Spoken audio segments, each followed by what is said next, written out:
Shalom ibu bapak saudara terkasih dalam nama Tuhan kita Yesus. Semangat pagi.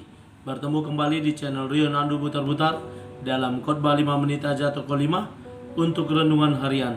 Renungan pada hari ini saya ambil dari kitab Markus pasal yang ke-13 ayat yang ke-35. Demikian kesaksian firman Tuhan. Karena itu berjaga-jagalah, sebab kamu tidak tahu bila manakah tuan rumah itu pulang, menjelang malam, atau tengah malam, atau larut malam, atau pagi-pagi buta. Menjadi penjaga yang setia. Ibu bapak saudara terkasih dalam nama Tuhan kita Yesus, ketika saya kecil, saya pernah diajak oleh abang saya, di mana abang saya seorang security di pelabuhan pada saat itu. Ketika usia saya masih berkisar 12-13 tahun, saya diajak, di mana ketika dia shift malam, saya diajak untuk bersama-sama berjaga malam di pelabuhan pada saat itu. Ketika menjelang tengah malam, saya mulai ngantuk dan tepat 12:30 saya nggak tahan lagi. Saya minta untuk tidur di pos ronda di mana abang saya berjaga-jaga. Dan saya tidur nyenyak, abang saya bersama teman-temannya masih terus berjaga-jaga sampai dengan pagi, matahari telah terbit dan saya dibangunkan untuk pulang.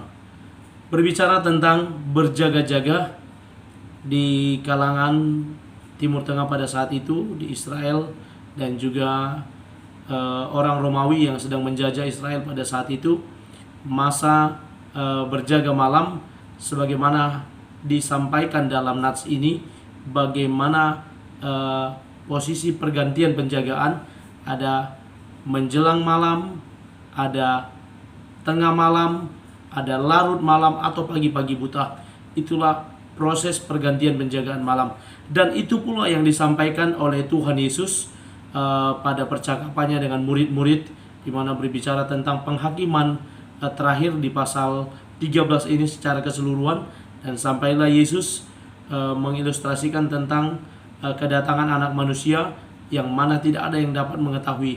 Diibaratkan sama dengan tuan rumah yang sedang pergi dan entah kapan kembali, tidak ada seorang pun yang tahu. Yang diminta adalah bagaimana kita dapat berjaga-jaga, kita didapati tetap setia dengan sikap yang berjaga-jaga. Itulah yang dikatakan oleh Tuhan Yesus kepada para muridnya, sehingga mereka nantinya boleh tetap berjaga-jaga dan boleh tetap setia dalam iman dan kepercayaan mereka.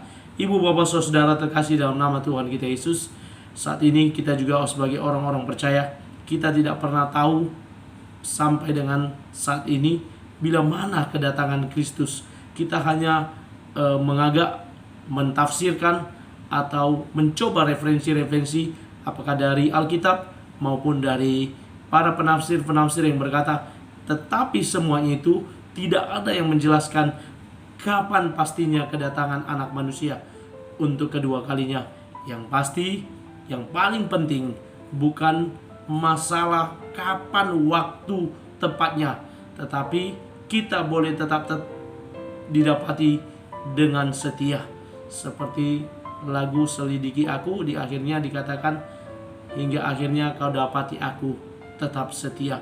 Kita didapati tetap setia, menjadi penjaga rumah yang setia, penjaga yang tetap berjaga-jaga, sebagaimana dia nantinya tuan rumah pulang, dia boleh mendapati kita tetap dalam keadaan siap sedia kapanpun itu.